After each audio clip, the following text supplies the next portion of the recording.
पहले ये जानिए कि उस वक्त देश के दो सबसे बड़े मुस्लिम नेताओं का क्या कहना था। एक तरफ मौलाना अबुल कलाम आजाद का कहना था कि हिंदुस्तान की सरजमी के कारण अलग अलग मजहब और संस्कृति के लोग यहाँ खिंचते चले आए।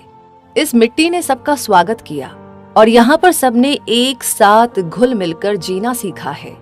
हर मजहब के लोग एक साझी राष्ट्रीयता में ढल चुके हैं और कोई भी महत्वाकांक्षी योजना हमारी एकता को खंडित नहीं कर सकती है। वहीं दूसरी तरफ मोहम्मद अली जिन्नाह का कहना था, ये महज एक ख्वाब है कि हिंदू और मुसलमान एक साझी राष्ट्रीयता विकसित कर सकते हैं। हिंदू और मुसलमान दो विभिन्न धार्मिक दर्शनों, सामाजिक रीति रिवाजों और साहित्य से ताल्लुक रखते हैं। उनमें रोटी बेटी का रिश्ता नहीं है और हकीकत में वे दो अलग अलग सभ्यताओं से ताल्लुक रखते हैं। 15 अगस्त 1947 को ही यूनियनिस्ट गठबंधन के एक नेता ने पाकिस्तान के बनने पर अपनी भावनाओं को जाहिर किया। उनके अनुसार ब्रिटिश हुकूमत हिंदुस्तान को दो टुकड़ों में बांटना चाहती थी। गौर करने वाली बात है कि जो ब्रिटिश सरकार यहाँ की सत्ता को छोड़ने को तैयार नहीं थी, वही ब्रिटिश 1947 के अगस्त महीने में भारत छोड़ने के लिए इंतजार नहीं कर सकती थी। लोग 26 जनवरी 1948 को सत्ता बदलने की तारीख तय करना चाहते थे, पर अंग्रेजों ने 15 अगस्त 1947 की सत्ता इसलिए छोड़ दी ताकि बंटवारे पर सुलह करने का समय ही ना मिले। 3 वजह निकलकर सामने आती हैं, जिसके कारण पंजाब की एकता को और हिंदुस्तान की अखंडता को नहीं बचाया जा सका। पहला कारण कांग्रेस को जिम्मेदार ठहराता है, क्योंकि कांग्रेस ने मुस्लिमों को और जिन्नाह को कम समझने की भूल की।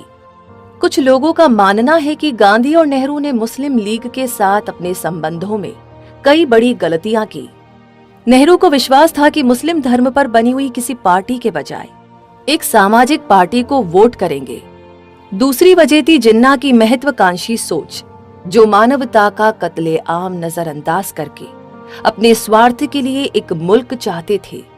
तीसरी वजह थे ब्रिटिश, जिन्होंने भारत में शासन करने के लिए हिंदू और मुसलमानों के बीच दंगे भड़काए, नफरत की खाई को गहरा किया।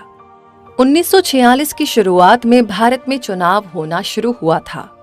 एक तरफ कांग्रेस जहां गरीबी को हटाने को लेकर, मजदूरों को अधिकार देने को लेकर ऐसे ही कई सारे कामों के नाम पर वोट मांग रही थी, वहीं दूसरी ओर मुस्लिम लीग इस्लाम के नाम पर हिंदुओं के गुलाम बने जाने का भय दिखाकर वोट मांग रही थी।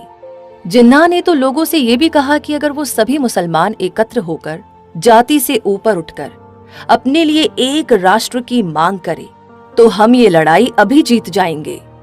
खैर, जब चुनाव के नतीजे आए तो कांग्रेस बहुमत से जीत गई, पर उसकी जीत में भी एक हार दबी हुई थी, क्योंकि मुस्लिम लीग ने अधिकतर मुसलमानों की सीट को जीत लिया था। यानी कि जिन्नाह के पीछे एक बड़ा मुस्लिम समूह खड़ा था। 29 जुलाई 1947 को मुस्लिम लीग ने फैसला किया कि एक अलग देश बनाने के लिए यही सबसे अच्छा वक्त है। ब्रिटेन से भेजी गई कैबिनेट मिशन हिंदू और मुसलमानों के बीच में सुलह कराने में नाकाम होकर वापस लौट गई। इसी बीच मुस्लिम लीग ने 2 सप्ताह के बाद कार्यवाही दिवस की घोषणा की। कार्यवाही दिवस वो दिन था जब संयुक्त भारत के सपने को मजहब के नाम पर मिट्टी में दफन कर दिया गया। हम जिस दिन को आजादी मनाते हैं, उस दिन केवल गांधी ही दुखी नहीं थे। सीमा के पार पाकिस्तान में मशहूर शायर फैज ने लिखा, ये दाग दाग उजाला, ये शब गजीदा सहर, वो इंतजार था जिसका, ये वो सहर तो नहीं, ये वो सहर तो नहीं जिसकी आरजू लेकर चले थे यार, कि मिल जाएगी कहीं ना कहीं फलक के दश्त में तारों की आखिरी मंजिल। कहीं तो होगा शबे सुस्त मौज का साहिल, कहीं तो जाके रुकेगा सफीनाए गम दिल। बंटवारे से अधिक गुस्सा और अधिक दुखदाई था बंटवारे की कीमत।